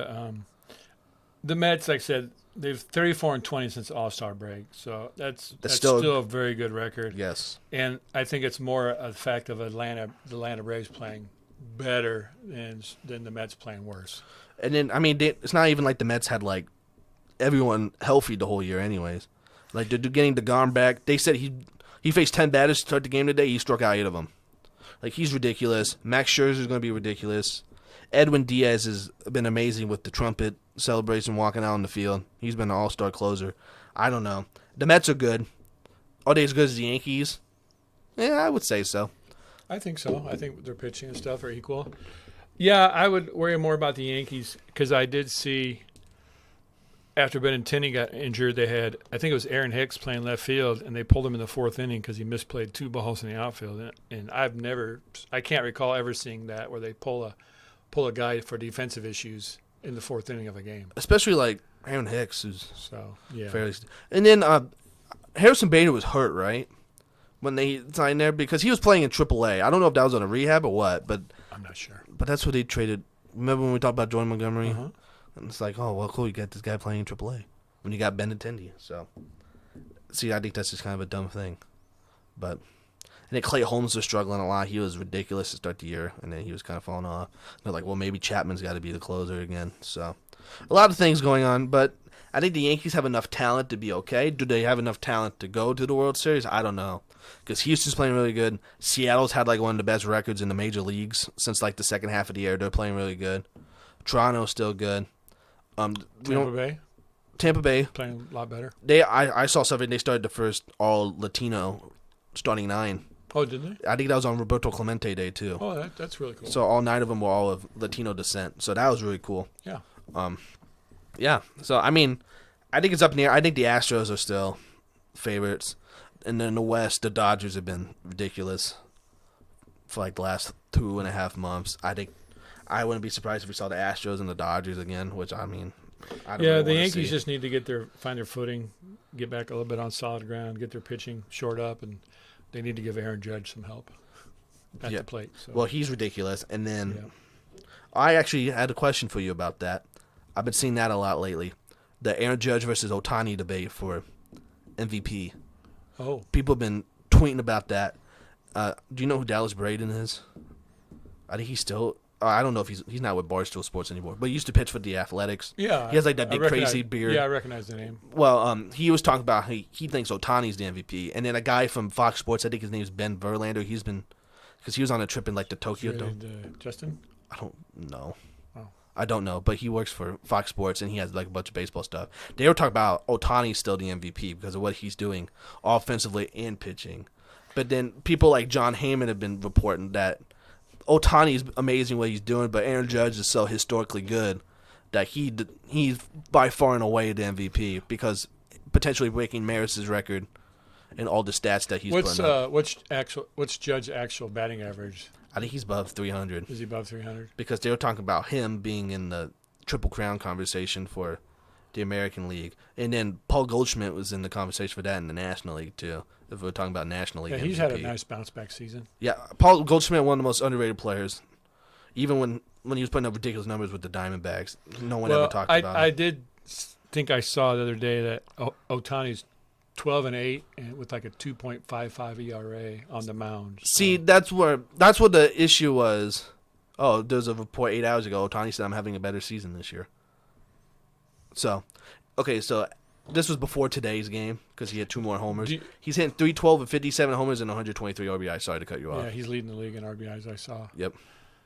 Well, do you want my opinion or what I think is going to happen? I think if Judge breaks the home run record, he'll win the MVP just based off that. Oh. He might not actually be the MVP, but generally, if you break a long-held record in the majors, that you get the votes because of that. But when you can have a guy, what's Ohtani's batting numbers? I'm about to pull him up right now. Okay. Well, he's going out and he's doing it on the mound for the team. His record's not like super lopsided to wins. 12-8 is still a good record, but he does have a 2.55 ERA. And Trout was hurt a lot, so he's keeping the team in games when he's pitching. He's competitive, and then he's also helping at the dish. What's his? Do you have his? So I think this is before today. Okay. So he's hitting 262 with 34 homers and 89 RBIs. So obviously like 20 less homers and like 40 less RBIs, and his batting average is a lot lower. Well, but the thing is, he has a 13-8 record now, and he has that 2.43 ERA and 196 strikeouts. So it dropped a little bit. And I assume his lower average is the product of him going out there pitching also. you're not going to be elite in both areas. I mean, Well, last year. one area is going to affect another a little bit. So, plus, the longer he's in the league, people are going to start attacking him a little more differently and what have you. So maybe they've kind of figured out a game plan, a way to pitch him. But I would probably say Judge is going to be the MVP just based on his numbers. I mean, if Ohtani was batting probably 290, closer to 300 with that pitching, I would say he probably should be the MVP, but I think Judge will probably win it. See, I don't have the advanced stats in front of me either, but I know a lot of people talk about how batting average isn't like what's like the metric anymore. They have so many advanced stats about like true hitting percentage or like true pitching percentage and stuff like that. And so Ohtani's really high on those. And this comes into a conversation about what the MVP is in general, because it's the most valuable player award. But is it always given to the most valuable player on the team? No, it's given to the best player in the league. So if you make that argument, Aaron Judge is by far and away the best hitter in the league this year, because what he's doing is historic, and just the numbers say so. But then, because it makes sense that Ohtani's so much more valuable because he does both sides at an elite level. Mm-hmm. But then I was kind of arguing to myself, well, technically that's why they have an MVP and a Cy Young, so they can award the best pitcher and the best hitter. So Ohtani's in the running for both. But then, I think, what year was that? Verlander won the Cy Young and he won the MVP. Yeah. That one year with Detroit. So, I mean, what point do you balance that out? Like, what metric shows that a great historic pitcher is much better than a guy who hits 50 homers? Like, there's no logic to it. Yeah, it's just because you have the best stats, does that mean you're the most valuable? Yeah. See, that's what each voter has to decide in their head, and generally, I think most of them will vote yes. So I think on that. I get to the point where I feel like you need to like change. No one's ever going to change the off MVP, but they should name it like the player of the year, like the best hitter of the year, best pitcher of the year, because I think people fall in love with the phrase "most valuable player," which if you base it off of that, Ohtani is by far and away the MVP because he does both. He should win it every year, but I think Judge's stats exponentially hitting-wise are better, and he probably is going to get the award. Yeah, I agree. So that's my opinion on the debate. I just saw a lot of people tweeting about it, so I thought it was an interesting topic. Well, since we're on baseball, I saw that the MLB approved a couple rule changes for next year. Or are these the ones that go into effect? Is this from the agreement? Well, what they did is they made a panel. They created a panel of owners, players, and even an umpire. Ooh. To come up with some rule suggestions. He said no robots. And it used to be if they approved a rule, it took a year to take effect. Now their new CBA changed that. CBA is 45 days. See, that's nice. But these rule changes were approved for next year, but the MLB Players Association voted against these rules, but the owners went ahead and pushed them through anyway. All right, let's hear the rules. And the rules become they have instituted a pitch clock. And they've made rules as far as, shifting, the infield shift rule. So what is specifically banned, right? Yes. If you want to start with the shift, teams now must have two players on either side of second base at each at bat for the other team, and they must have both their feet inside the dirt boundary of the infield. Where the infield and the outfield meet, they have to have both their feet on the dirt of the infield. On the dirt, does that mean the whole foot, or like can they put like the little toe on the end of the dirt? It said must have their feet inside the dirt boundary of the infield. So, okay, so it sounds like their whole feet. Yes. I mean, I assume you can get as close to second base as you want without crossing over that marginal line going from home plate to the outfield. I'm personally excited about this. Have never been a big fan of the shift, and I believe the numbers of when people start shifting, it occurred like 2.3% of the time, and then it jumped to like 13.4% of the time, and now it's up to like 55% of the time. And I think this year it's on a pace to be like 62% of the time that teams shift. Now, I'm also of the belief that I don't know why these hitters just don't go up and slap the ball the other way. If they move all these players over, they're basically just, you might be a home run hitter, but they're basically just saying, hey, just slap a single down the line. And I mean, getting on base is part of the game. I mean, to me, is a walk is as good as a hit. So if they're giving you a hit, why not take it? I constantly see these guys hitting balls into the shift. Well, there's three guys to the to the Right. It'd be to the right of second base for the batter, looking from the batter's point of view. Yeah. And these guys just constantly hit the ball right to these guys, and I'm just like, try something else. Well, one thing I'll say is Joey Gallo is jumping up and down and throwing a party because now he can actually hit the ball to the right side of the field and potentially have a chance to get it through.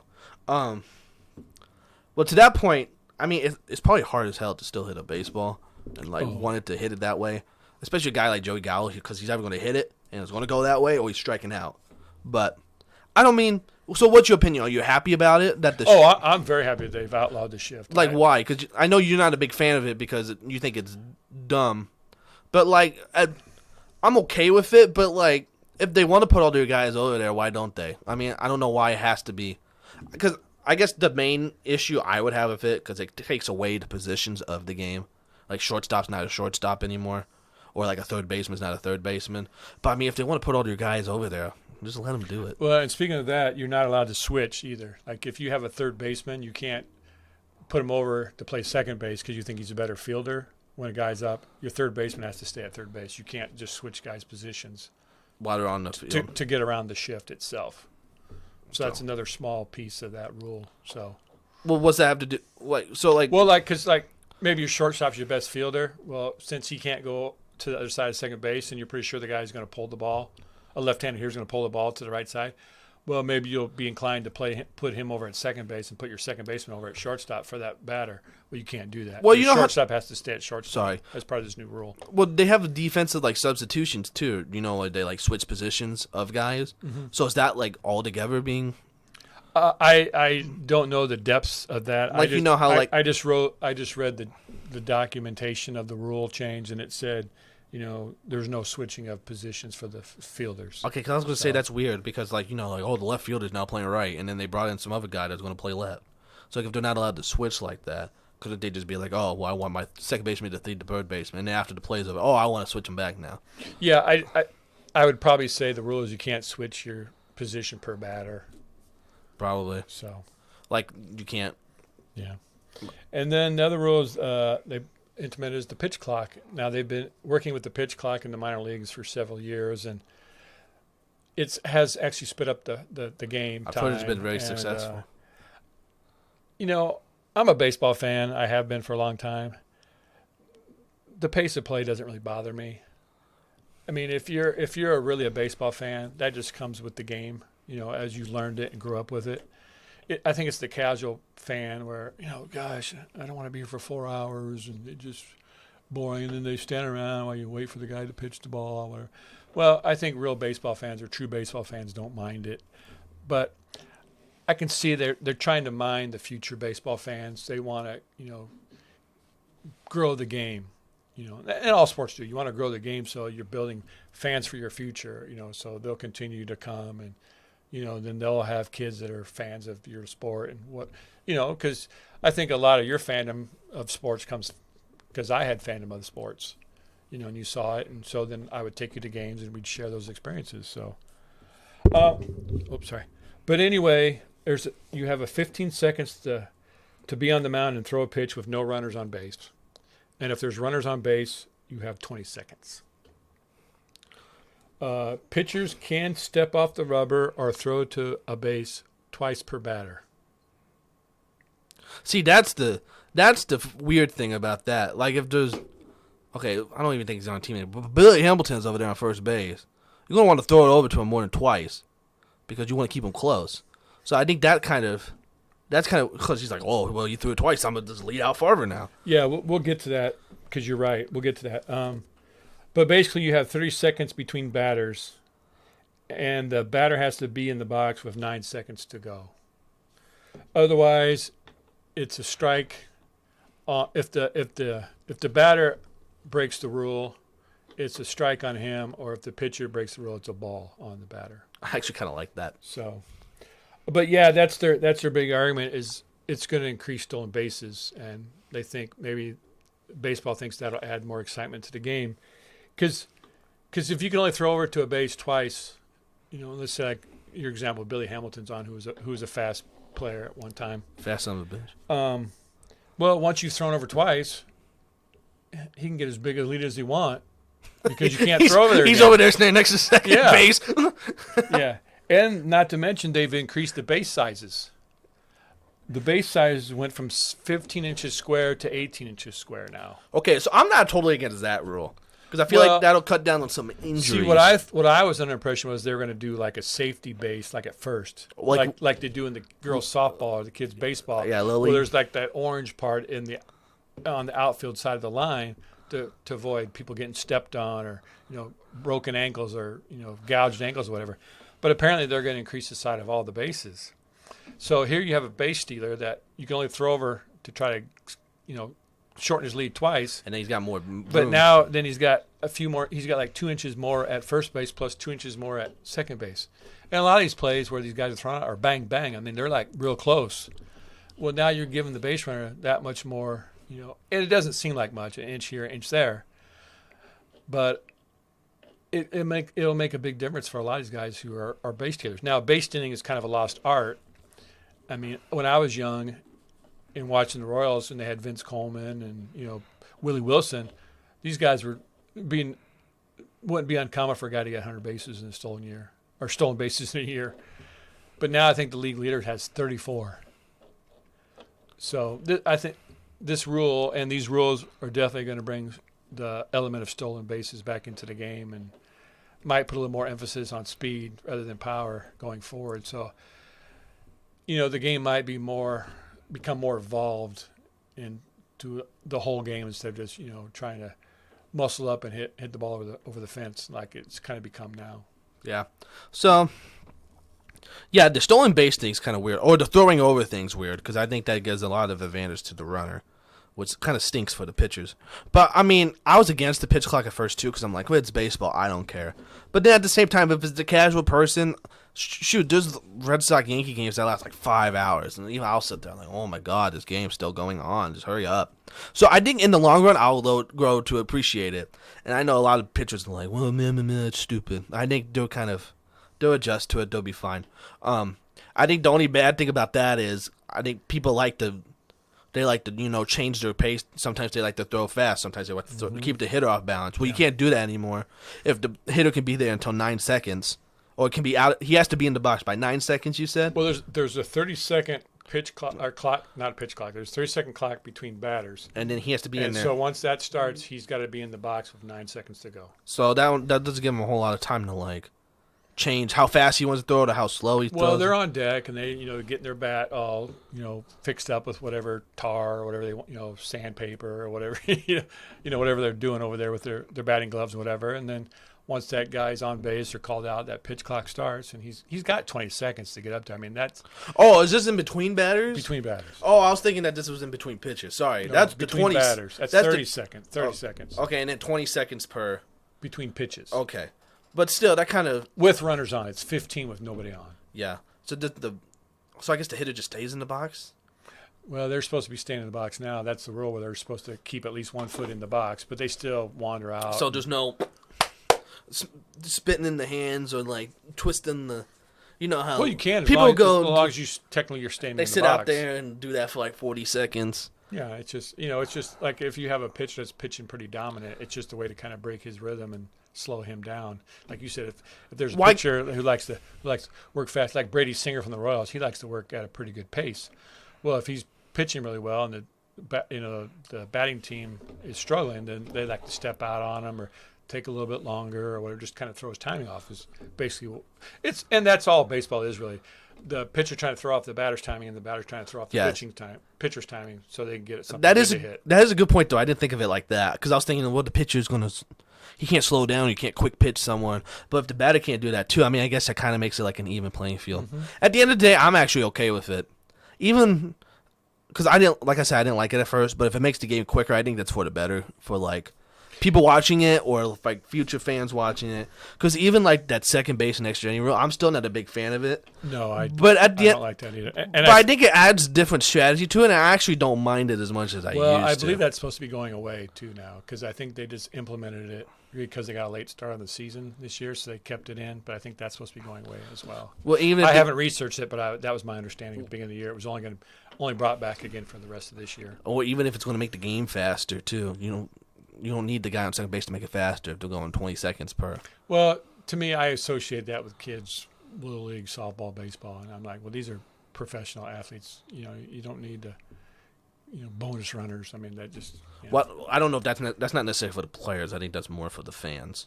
Yeah. Oh, we'll put this guy on second to make sure it doesn't last another 2 hours.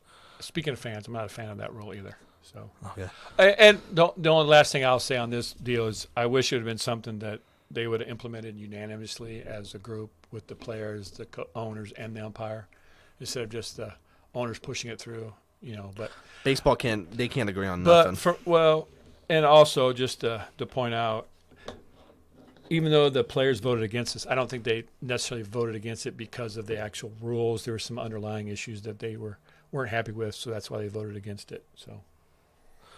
Ooh, and then I do have some breaking news. Oh, okay. From I don't know what source this is specifically, but I saw. Okay, 49ers quarterback Trey Lance suffered a significant ankle injury. He got carted off before we started the podcast. It is expected to require surgery that will likely end his season. Oh, wow. From Adam Schefter. So Trey Lance, first year as the starter, a game and like a quarter in, he is out for the year. So, wow. So now that makes the Jimmy Garoppolo re-signing a lot more significant. Well, yeah, and they got him at a cut rate of $6 million. I believe we figure out it was $6 million for the year. So something like that. Yeah, the 49ers really got a hell of a bargain there. And I actually think if you're a fantasy player, get Debo and get Ayuk because they're going to be a lot more valuable now. And then with Garoppolo under center. And then Garoppolo, he had a passing touchdown today and a rushing touchdown. He is 13 for 21 with 154 yards against the Seahawks. They beat him 27-7. So, and the Falcons almost came back on the Rams. Sorry, that's a different subject. But yeah, so thank you for the NFL updates. But yeah, that's no problem. That's it's been a weird day. We got the Eric Chenander news. Getting fired by the interim coach in Nebraska, and now Trey Lance being out for the year. And wasn't he like your sleeper or undervalued guy in our fantasy special? Wasn't he your quarterback? Trey Lance, he was my overvalued. Oh, he was my scared. He was your overvalued. Okay, I remember he was on your list. Just because he was an unknown, I wasn't like people putting a lot of stock into him having a good year, so I was kind of concerned about it. But obviously, you don't wish an ankle injury on anyone. Oh, you don't wish injuries on anybody. Exactly. But I mean, I guess this is another time for Jimmy G to I keep auditioning, or hey, Trey Lance struggled that first week in Chicago. Let me come in and be effective for more people to want to trade for me, I guess. Yeah. So, do you have anything else on your docket? No, I didn't have anything else on mine. We covered all my spots. Anything else on your end? Not as far as extensive research or anything like that. No. I know you could have a chance to make up for your lack of nuggets last week. Do you want to introduce the segment real quick? So, it's time for Fast Intentions Nuggets. I'll keep that part in there. Fast Intentions, should we have like a card like Fast Intentions Nuggets, or do we need something that has like a nugget? We got like a rocket taking off or something. Okay, do you want to start with your nuggets? Do you want me to start with my nuggets? I do have some nuggets this time. Well, you go ahead since I dominated with the nuggets last week. Okay, so first one I have is Hail Mary crazy in college football. Appalachian State won on a Hail Mary. That's my crazy sound effect. Yeah, I know, I heard. Oh. Appalachian State won on a Hail Mary against Troy with like 3 seconds left. In front of the game day crew. In front of the game in Boone, North Carolina. Also looked beautiful on game day, by the way. I didn't. Just the city and everything, it looked really cool. Nice. So it was like a tip pass, and they ran it into the end zone, won the game. Was it named after Daniel Boone? I have no idea. Probably not. Oh. Actually, I don't know. I don't know much about Boone, North Carolina. And then Cal against Notre Dame. 3 seconds left. They had a Hail Mary to try and tie it. There's a few tips, and then the Cal receiver was on the ground, and it kind of bounced off his chest and fell out. So he had a possibility to tie the game in South Bend. That was a wild finish because there was a couple of dynamic plays because I think the Irish thought they had recovered a fumble, and the guy ran it back like 60-some yards, and they thought it was a touchdown. And I only saw it on highlights, so it got brought back, of course, so that play that you were talking, the Hail Mary play that you talked about, could happen. But I never did see the reason it was called back. But I was disappointed because that would have been a backdoor cover for me. Yeah, and then that That was a big situation, too. Notre Dame going 0-2 coming in, South Bend. Monte Teo was there. They were celebrating him. And Was his invisible girlfriend there, too? Don't hate on Monte Teo, dude. Nobody saw The poor her. man was in love. Nobody saw her. He got messed up. I know. But, yeah, I mean, if they would have lost that game, that would have been crazy. Especially on that Hail Mary to tie and losing overtime. Jeez. Yeah. The South Bend would have lit on fire. I think as Pat McAfee said on the Game Day show. He said it would have fell apart or something. Well, my turn. The chase to 700 continues for Albert Pujols. He hit 698 the other night. So I know we weren't sure if he was going to make it when we initially talked about this, but it's looking pretty likely that Albert's going to get to 700 this year. So I don't want to say pretty likely, but he has a good shot to do it. well, good shot. And then that would lead me to believe, if he gets to 700, does he retire? Does he call it a career? He already says he's going to retire at the end of this year. This was his last year. Oh, okay. So that's why everyone wants him to get there. Nice. Because it's at the point, it's like, shoot, you had $6.99. Come on, Pools, just play like a week, get in, and then retire. Yeah. I remember seeing Albert play when he was with the Cardinals at Kauffman, and I was sitting in upper deck, and he hit this. I think you were there. He hit this home run. It went up and above my height where I was sitting in the upper deck, the third deck. It went up that high and went out of the stadium. I mean, he just in Kansas City. In Kansas City, he hit that. Crushed it was a grand slam, wasn't it? Yeah, I don't remember, but I think I tried to shut most of that out. But he just crushed it. It was just a monster's homer. Was that the game? Was that the game you made like the steroid? You did like the steroid thing. Maybe. And Aaron, don't do that. Yeah, that was funny. Okay, my next nugget. After Serena Williams, one of the tennis legends, announced she was going to retire, Roger Federer also did the same thing on Twitter. Wanted to go men, Twitter players, tennis players. Yes. So, flip to one of the legends. His tennis career is over. He's going to move on to new things. Yeah, arguably probably. He just had him and his wife just had a baby, I believe, too. Oh, arguably the best women's player of all time and best men's player of all time, retiring within several weeks of each other. Yeah, and I totally butchered that announcement. So sorry, Roger Federer. That's okay. I'm not a big fan of Roger Federer anyway, but hey, my mom's a big fan of him. You know what Sotheby's is? The big auction house where all the big memorabilia of sports and life go to be auctioned off. What's it called? Sotheby's. I don't know what that is. I'm assuming it's where a lot of the Sothebys. I don't believe so. Well, Michael Jordan's 1998 NBA Game 1 Finals jersey sold for $10.1 million. It went for double what they thought it would go for. Jeez. And I don't know if this makes the value more or less, but he scored 33 points in that game versus Utah. Well, I assume it make it a little bit more valuable because you don't want to have it when he has like 2 points. Yes. But how many times did Michael Jordan have 2 points? I don't know. Exactly. So. All right, your turn. All right. I wanted to mention this last podcast, but I totally forgot about it. The college football playoff expanded to 12 teams. Oh, yeah. And that's expected to go in 2026. But then they also said it could possibly get pushed forward to 2024 or 2025 if they figure out all the details and stuff about it. Do they know what the parameters are? Is it all conference champions plus 6 wild card? Or I do not know exactly. But, I mean, in most sports, like college sports, the tournament's always the conference winners and then, like, the rest. So, I mean, that would make sense. But then I think Nick Saban was the one that made this point, which I don't really like that I agreed with Nick Saban's point. But he said, well, a lot of these teams get in these bowl games, and then you have players, like, leaving or not playing because they want to prepare for the draft or want to injure themselves. Yeah. So if they have more teams playing in, like, actual games that matter, it's just going to make the fans more excited and, like, make those games more relevant. Yeah. Which I agree. I do agree.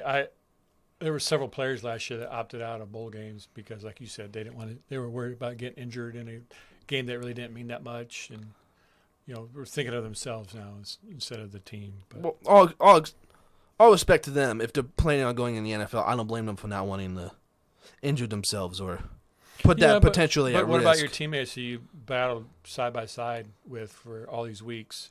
Your blood, sweat, and tears, and then they're there, and you decide, well, my future is more important than what's going on right now. I mean, that's got to be a hard decision to make. And I guess some of the players would understand. I mean, because I assume a lot of them have aspirations to go on to the next level as well. But many of them, of course, won't. But well, when it's at the point where it's like a first-round pick, and this is potentially like millions of dollars too, I don't blame you. Because like you said, it may not be an easy decision for him. But I am okay with that. So, agree to disagree. Okay. The point of Fast Intentions. Nice. All right, do you have any more nuggets, my friend? I do. Ooh. I saw this. We opened with talking about the passing of the Queen. Did you see where David Beckham stood in line for 13 hours to pay his respects? I did not. And they offered him a fast pass, or I don't know what they actually call it. You know, Like that's air travel? That's like the Disney. You know, when you get the fast pass, you can move up. But What do you call? Oh, that's not a pre-check at the airport. yeah, something like that. Sorry. But apparently the line to see the Queen was like 5 miles long, and it moved slowly, but it was moving. But he said his grandfather would be disappointed in him if he took the quick way out and cut in front of all these people. So he stood in line. You know, I don't think he really tried to hide his appearance, but he had a jacket on with a little hat pulled down, and he took his turn, walked through the 5 miles of line with people. Apparently, he bought donuts and drinks for the people in line while they were there, because they were saying you don't really want to risk getting out of line to go use the restroom or what have you, because you don't know if you'll get back in line.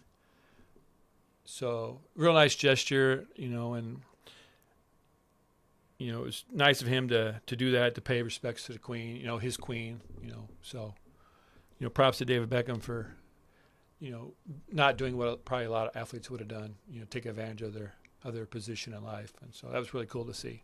Okay. Well, this isn't. I don't want everyone to go after this. My next nugget. Did you see what Tyreek Hill said about his new coach, Mike McDaniels? No, I didn't. He said. By the way, he had 2 big touchdowns today to help the Dolphins. Yeah, him and Jalen Waddle both almost had 200 yards. Yeah. Well, after their first win, he said he was complimenting the guts of his coach. He said he's going to need a wheelbarrow to carry his nuts. I can relate. Because he's got big balls. I can relate. So, Tyreek Hill seems to be okay with his new situation in Miami, at least through 2 weeks. Well, this was after week 1, so at least through the first week. But after coming back against Baltimore, I'm assuming he's fairly fond of week 2 as well. I personally use a radio flyer wagon, but, that's just semantics there. So. Oh, my God. We were watching this show on Netflix with my... I don't want to talk about that. All right. Oh, hey. It had to do something with balls, though. On the day of breaking news, we got something else here. Looks like the Arizona State Sun Devil players have been called to a meeting, and it's expected that Herm Edwards will be relieved of his duty as the Arizona State coach. Ooh. So on a day of breaking news, a lot of things are breaking. People are getting fired, and things are happening. Yeah. So I assume this decision might have been made easier by the Nebraska decision. That's true. It just, once they start, because I don't remember a lot of firings in the middle of a season unless it was, the stuff was just real super egregious. Yeah. But now, if the guys, you're not staying with the guy, move them on and get a head start on your search, and, show the team that you're committed to trying to improve the squad or what have you, and show some good faith effort towards the players. So, yeah. And then my last nugget, kind of with the Pools thing, Judge hit 2 more homers today. Oh, so man. He's up to 59. Great. I don't know. Why these teams even pitch to him? Well, imagine if it was like the last game of the year, he's 1 away, and then they just intentionally walk him. You know how much crap they would get for that? But, yeah. So yeah, he's 2 away from tying Roger Maris for the American League record, not the MLB record. Because I think that was Bonds with like 74 or something. So, congrats to Aaron Judge for making history. He's proven to the Yankees that, man, you should have paid me when you had the chance. And there's rumors he was complimenting the Boston Red Sox fans, saying they're some of the best in baseball. Oh. And there's rumors that he could sign there. He was a Red Sox fan when he grew up. Well, they have money. Yeah. Well, they got to pay Devers and Bogarts still, and they give all that stinking money to Trevor Story. Here come the Judge. Well, I set a goal of trying to get to 20 subscribers by the end of this week. Well, we came up a little short. We only got to 19. So I'm going to set a goal of trying to get to 25 by our next pod, which will be in 2 weeks. Yep, 2 weeks. And then from our Spotify, this last episode tied our fantasy football for the most played. Oh, nice. So, did we have any comments this week? Did you see anything? Have we got any questions or anything on Twitter? Or? Not on Twitter or the YouTube, but I posted something on Snapchat that we uploaded our 4th episode, that I was recording with you. Nice. And I had a couple people from high school actually mention, "Oh, you do a podcast? What's it about? Blah, blah, blah." So I want to shout out my friend Joe and my friend Matt. We both have calculus together senior year. Oh, So we sat at the same math table. that adds up. So yeah, that adds up. Well, if we're doing shout-outs, I wanted to say hi to Robert. We had lunch with Robert today and enjoyed spending some time with him, and appreciate him listening and subscribing. And speaking of subscribing, we would love if you would go and follow us at Twitter at FIntentionsPod. We're kind of light there, but do have a couple things in the works where maybe we'll try to draw some people out on Twitter. We got some promotional stuff coming down the line here that I'm excited to get working on. So, Nathan, they can also find us on YouTube and Spotify. You want to fill him in on those? Oh yeah, if you go on YouTube, make sure you like, comment, and subscribe. Like you said, I guess we have a goal of 25 subscribers now by the next podcast. And also, please, if you enjoy the episode, please share it. We'd like if you'd share it. Yeah, you can share it on Twitter too. On Spotify, you can go like the podcast. You can rate it 5 stars too. Please. It makes our rating go better, and hopefully more people would see it. And then also feel free to comment. Sorry to cut you off. No. Feel free to comment too if you have any comments, questions, concerns, any feedback. Let us know. We can definitely take it to heart and use it. Yeah, the more on Spotify, the more reviews and stuff we get. It makes us more visible to people, like in a search engine. Like we could possibly pop up on more searches for people, the more popular we are. So. And then if we get like an audience, we have the opportunity to get like host ads we can read and stuff, and that would generate stuff. Oh yeah. So, but that's. Well, obviously just doing this for fun right now. But, of course, if it happened to build into something, we want to take every avenue possible. Yeah, and actually I noticed on Spotify there's an option to donate. You can donate money to help us out with this podcast. We're not really looking for funds, and right now we don't have any use for those funds. But, you don't have to do that hey, currently. If you really want to be that nice, send something my way. No, don't feel free to have to do that yet. But, if we ever get like 100 subscribers or something, and we get kind of serious, you're more than welcome to donate like $5 or something, Yeah, we'll put it towards good content. We'll put it towards some. If that ever happened, we would definitely use all the donations towards the podcast. Yeah, we'll build a volleyball facility for your sisters. Yeah, we'll use the Fashion Tensions Welfare Fund. How about that? Bringing it all the way back around. Yeah. We'll use the Fashion Tensions Welfare Fund to help out with that. So yeah, shout out Brett Favre, man. I'm gonna say the older the Packers quarterbacks get, the more stuff comes out about them. Crazy. I know. You gotta stay young in Green Bay. Poor Jordan Love. Last thing, did you see the fight at the end towards the end of the third quarter with the Buccaneers and the Saints? Yes, I did. Where there was a questionable pass interference call, and Tom Brady was bitching and moaning about it, and I think Marcus Lattimore said something to him, and I assume he probably said, quit your blank bitching about it. And then he turned to say something, and then Fournette pushed him, and then he pushed him back, and then Mike Evans just come running from the sideline and just threw his shoulder into Lattimore and knocked him on his keister, and then a little brouhaha, as they say, unfolded, and then Lattimore and Evans both ended up getting ejected. And it was disappointing because it was really actually a pretty tight physical defensive struggle, and then after that, Brady and the Buccaneers just kind of pulled away, and it went like 20-3. It just kind of changed the whole dynamic of the game. So, yeah, I could read Tom Brady's list. I believe they said FUB. Yeah. So, to Marshawn Lattimore. But yeah, just anymore. I just watching these quarterbacks complain, and but every time they get hit or what have you, if you get a chance, there's a play in the Patriots-Steeler game where Mac Jones runs, and Miles Jack kind of comes up towards him, and Max slides, and then so Miles just kind of stops and falls forward, and he kind of hits him with his hands. I mean, not like slap, but he's got the ball in his hands out in front of him, and Miles Jack just kind of hits his hands as he's going down, towards the ground to stop himself, and Mac Jones kind of flops backwards, and it's just ridiculous anymore, just the stuff they do. And there was hey man, you gotta get those 15 yards. Yeah, there was a play in the Texas A&M game where there was a pile up, and the ref came in and pulled the Texas A&M guy off the pile, and he did this big giant flop on the ground, not realizing it was the ref that pulled him off the pile, and he thought it was a player from the other team. And then he looked up and saw there was nothing going on, and I think he was probably kind of embarrassed. Yeah, you watch the NBA, all they do is flop. There's a lot of flopping. It's a lot of the superstars get the calls anyway, so I mean, play the game. Don't go fishing for that stuff. I mean, if it happens, then yeah, they're protecting you as much as they possibly can now anyway. So I mean, just don't go whining every time you get somebody hits you or somebody gets near you. It's tough to watch. It's maybe that's my old man persona, but it is a little bit. It's hard to watch. I don't mind it as much. Well, especially if it's like constantly, it's kind of annoying. It's just a super like LeBron. He's never fouled anybody in his life, but he gets fouled every time he touches the ball. It just drives me nuts. Think straight. LeBron's the man, dude. Yeah. No. Okay. Well. All right. Episode 5. Good got 5 in the books. Good talking to you, buddy. You too, pal. Yeah. Good luck tonight with your Packers. All right. Yeah. Hopefully, they don't look like shit like they did last week. All right. Well, thanks for listening. Peace. Peace.